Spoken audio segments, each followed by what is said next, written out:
ಇದು ಮಜಾ ಬಹಳ ಚೆನ್ನಾಗಿದೆ. ಚೆನ್ನಾಗಿದ್ಯಾ?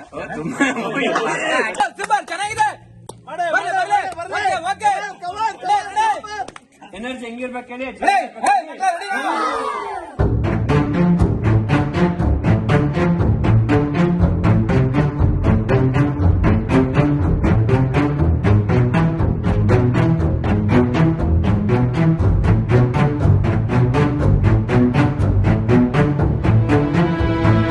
ಪ್ರಮೋದ್ ಭಾರತೀಯ ಯೂಟ್ಯೂಬ್ ಚಾನಲ್ ರಿಲೀಸ್ ಆಗ್ತಾ ಇದೆ ಆ್ಯಂಡ್ ಇವ್ರಿಗೆ ಸಪೋರ್ಟ್ ಮಾಡಿ. ಈ ಪ್ರಾಜೆಕ್ಟ್ ಅಂತಲ್ಲ, ಮುಂದೆ ಇವ್ರು ಮಾಡೋ ಎಲ್ಲ ಒಳ್ಳೆ ಕೆಲಸಗಳಿಗೂ ನಿಮ್ಮ ಸಪೋರ್ಟ್ ಇರಲಿ. ಆ್ಯಂಡ್ ಈ ಥರ ನಮ್ಮ ಹುಡುಗರನ್ನ ನಾವು ಎನ್ಕರೇಜ್ ಮಾಡಿದ್ರೆ ಮುಂದೆ ಬರುವ ದಿನಗಳಲ್ಲಿ ಡೆಫಿನೆಟ್ಲಿ ಅವ್ರು ಇನ್ನೂ ಸಾಕಷ್ಟು ಪ್ರಯತ್ನ ಮಾಡ್ತಾರೆ.